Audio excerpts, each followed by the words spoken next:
Kehamilan adalah suatu masa yang dimulai dari konsepsi sampai lahirnya janin. Lamanya hamil yang normal adalah 280 hari atau 40 minggu atau 9 bulan 7 hari. Terbagi dalam 3 trimester, yaitu trimester yang pertama berlangsung selama 12 minggu, trimester kedua 15 minggu, dan trimester ketiga 13 minggu. Proses kehamilan akan terjadi jika terdapat 5 aspek berikut. Yang pertama adalah ovum, merupakan sel dengan diameter kurang lebih 0,1 mm yang terdiri dari suatu nukleus yang terapung-apung dalam vitelius yang dilindungi oleh zona vellucida dan corona radiata. Yang kedua, spermatozoa. Bentuknya seperti cebong yang terdiri dari kepala, leher, dan ekor, dan pada saat berhubungan mengeluarkan sekitar 3 cc sperma yang mengandung 40-60 juta sperma setiap cc-nya. Yang ketiga, konsepsi pertemuan inti ovum dengan inti sperma yang disebut konsepsi atau fertilisasi dan membentuk zigot.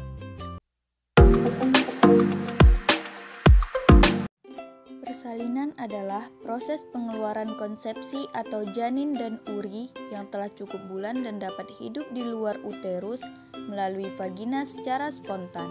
Tahapan persalinan ada kala 1 atau pembukaan jalan lahir, kala 2 atau pengeluaran, kala 3 atau kala uri, kala 4 atau 2 jam setelah melahirkan.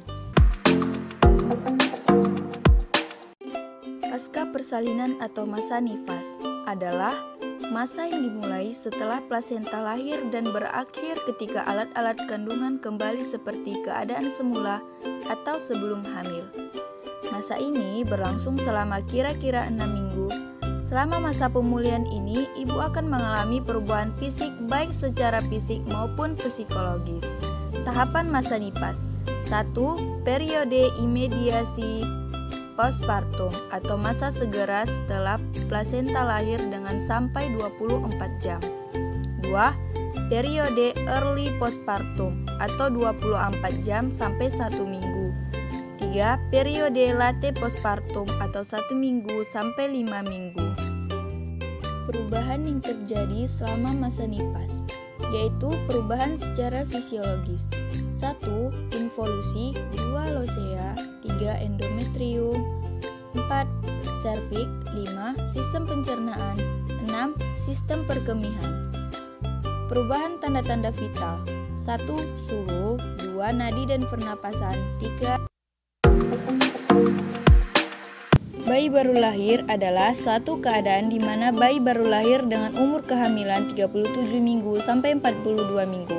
Lahir melalui jalan lahir dengan presentasi kepala spontan tanpa gangguan, menangis kuat, berat badan antara 2.500 gram sampai 4.000 gram, serta harus dapat melakukan penyesuaian diri dari kehidupan ekstrauteri. Ciri-ciri bayi normal: 1. Berat badan 2.500 sampai 4.000 gram. 2.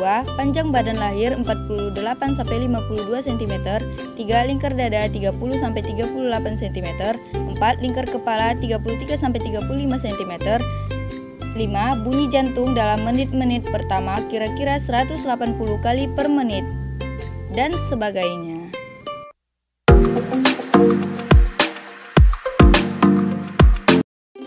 Adaptasi fisiologis selama kehamilan meliputi adaptasi pada sistem reproduksi, sistem urinaria, sistem kardiovaskular, sistem gastrointestinal, metabolisme, sistem muskuloskeletal, sistem integumen, payudara, sistem endokrin, indeks massa tubuh dan berat badan, sistem pernapasan, serta sistem neurologi.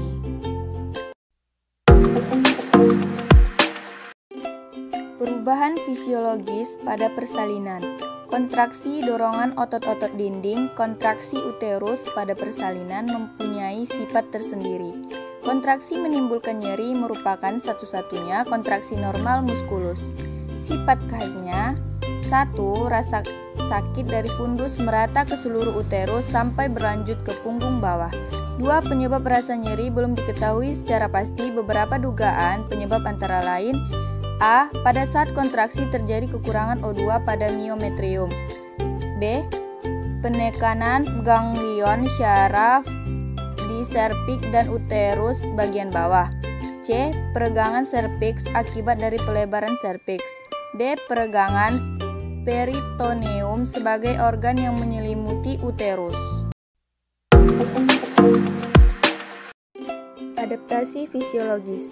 Pada masa nifas akan terjadi perubahan pada tubuh ibu dari kondisi hamil kembali ke kondisi sebelum hamil, yang terjadi secara bertahap. Perubahan ini juga terjadi untuk dapat mendukung perubahan lain yang terjadi dalam tubuh ibu karena kehamilan. Salah satunya adalah proses laktasi agar bayinya dapat ternutrisi dengan nutrisi yang paling tepat, yaitu ASI.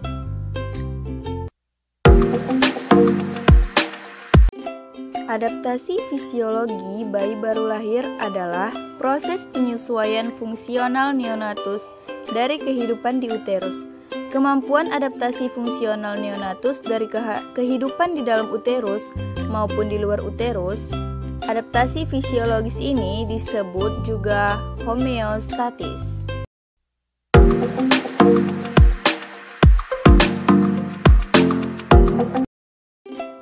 Perubahan dan adaptasi psikologi dalam masa kehamilan. 1. Trimester 1, meningkatnya hormon progesteron dan estrogen dalam tubuh ibu menyebabkan timbulnya mual dan muntah pada pagi hari, lemah, lelah, dan membesarnya payudara. 2. Trimester 2, yaitu tubuh ibu sudah menyesuaikan diri dengan perubahan hormon yang meninggi dan lain-lain. 3. Trimester 3, yaitu saat dimana penungguan yang waspada karena adanya rasa gelisah.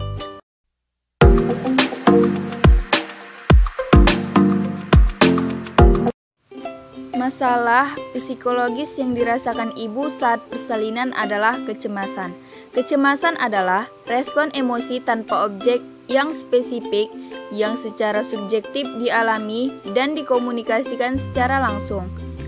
Adaptasi psikologi kecemasan pada saat persalinan adalah hiperaktivitas saraf otonom seperti keringat berlebihan, jantung berdebar-debar, rasa dingin di telapak tangan dan kaki, sering miksi, diare, flashing, denyut nadi, dan nafas cepat.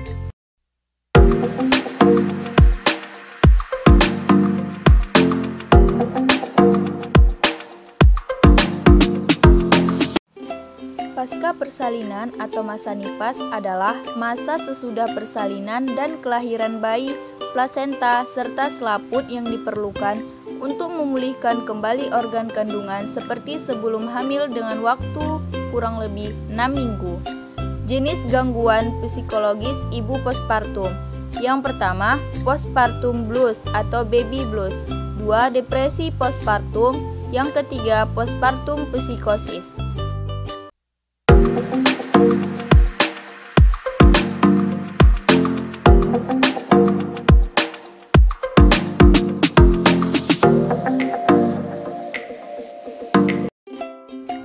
Pada waktu kelahiran, sejumlah adaptasi psikologi mulai terjadi pada tubuh bayi baru lahir. Bayi baru lahir juga membutuhkan perawatan yang dapat meningkatkan kesempatan menjalani masa transisi dengan berhasil. Perubahan dan adaptasi psikologi bayi baru lahir adalah 1. Periode reactivity pertama, 2. Periode tidur, 3. Periode reactivity kedua, dan sebagainya.